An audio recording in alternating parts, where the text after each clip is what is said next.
Hello everyone, welcome back to Hefsel Times.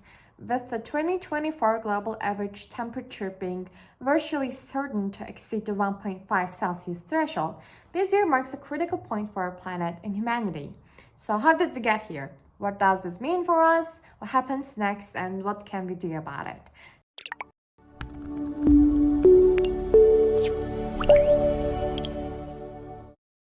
To understand the subject more clearly, we must know what the 1.5 Celsius threshold means. The 1.5 Celsius threshold is a challenging target set by the Paris Agreement in 2015, under which 195 nations committed to combat climate change. This agreement aims to keep global warming below 2 Celsius degrees above pre-industrial levels by the end of the century and strive to keep it at the safer limit of 1.5 Celsius. However, the 2024 global average temperature is almost certain to breach this threshold for the first time in history. While this does not mean the world can no longer be saved, it remains important as a call that we're running out of time to make significant changes. So how did we get here?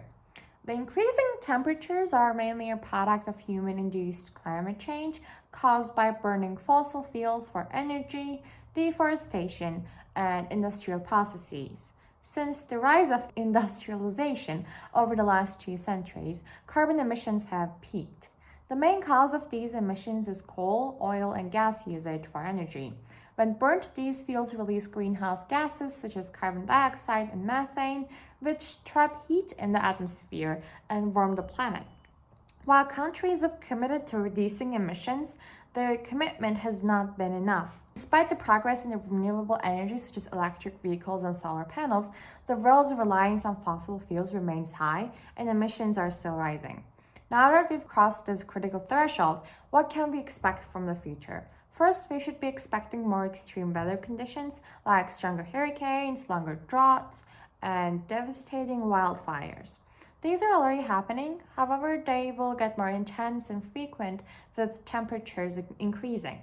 Next, the melting of glaciers and polar ice caps will accelerate, increasing the sea levels and threatening coastal cities and island nations with flooding and erosion.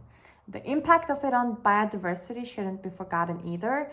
For example, the collapse of the Greenland ice sheet would change the ocean currents, leading to mass deaths in the Amazon by changing heat distributions around the planet. Our next question is what happens next? If we continue living like this, global temperatures could rise by 2 Celsius or more by the end of the century. This would leave us faced with even more catastrophic events, including the loss of entire ecosystems, the collapse of food systems, and the mass displacement of people because of flooding and extreme weather events. Even though we're on the brink of a huge tragedy, it is not too late to change the road. If we stand to act right now, we can still reduce the damage. Governments, industries, and individuals all have a role in this play to turn things around. Now, what can we do about it? To prevent temperature increase, we should increase our usage of renewable energy sources such as solar, wind, and hydroelectric to reduce our reliance on fossil fuels. On a global scale, countries need to apply stronger climate policies, implement commitments towards carbon reduction, and invest in green technologies. International collaboration is critical to ensure that we're all working towards the same goal to save the future. While it may seem little, individual action matters a lot too. We can reduce our carbon footprint by choosing cleaner transportation, using less energy by reducing our heating and cooling use, consuming less, and supporting companies that prioritize sustainability.